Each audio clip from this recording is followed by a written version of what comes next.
Hi guys, I'm Yasmin. I'm the editor-in-chief of the Diamondback. I'm here with our sports editors and men's basketball writers, Connor Letourneau and Josh Vitale. Once a week we'll be recapping the weekend's game and looking ahead for what the Terps have coming up. So this week we'll be recapping this weekend's game against Kentucky and looking at the Terps week. So Josh, what do you think was the takeaway this weekend? It was a tough loss. Obviously, you lose 72-69, and the number 3 team have a chance to beat them late. I think the biggest takeaway is just their shooting. I mean, they could have won this game if they had shot a little better from the floor. But I mean, Nick Faust, 4 of 15. Deswell shot very poorly from the field. Just not a great shooting effort. And I mean, they were shot 29% in the first half, 0 of 11 from 3 in the first half. You make a couple of those buckets, 1 or 2, and you come out with the win in the end. So I think the biggest takeaway is they got to improve their shooting. Connor?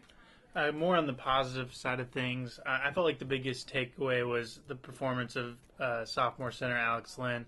The big question kind of heading into this season was who is the Terps' go-to scorer going to be with Terrell Stoglin being gone. And I think Alex Len kind of answered that emphatically on Friday. He had 23 points, 12 rebounds, both career highs, along with 4 blocks. And he really was dominant against Nerlens Noel, the number 1 recruit in the country. So if he's able to keep that up, he could be not only the Terps' go-to scorer, but a future lottery pick. And what do the Terps have coming up next?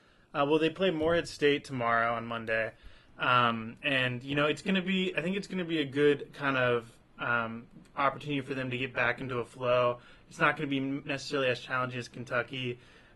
Just doing a little bit of research about Morehead State. They're not the same team they were 2 years ago when they made the third round of the NCAA tournament. Kenneth Farid is gone. Coach Donnie Tyndall is at Southern Miss, and they've lost a lot of their scoring, and they're kind of picked to finish near the middle of the Ohio Valley. So I don't expect it to be much of a challenge. What I'm kind of excited to see is hopefully the improved shot selection compared to that Kentucky game and better 3-point shooting. And Josh, what's coming up later in the week? On Friday, they're going to host LIU Brooklyn, who actually played Morehead State at the Barclays Center before the Terps Kentucky game. They lost by 3 in that game. LIU is kind of a classic mid-major type team. They shoot a lot of threes. They were 9 of 23 against Morehead State in that game. 4 players in double figures, so they can score a little bit. And I think, like Connor said, it's going to be big for the Terps, getting a flow. When you get these non-conference games earlier in the season, you have to be able to, kind of set your offense up, get your rotation solidified. Tough to do that against Kentucky because of how talented they are, but I think against teams like Morehead State and LIU Brooklyn, they can kind of, get on the same page with each other. Thanks for joining us. Check back next Monday.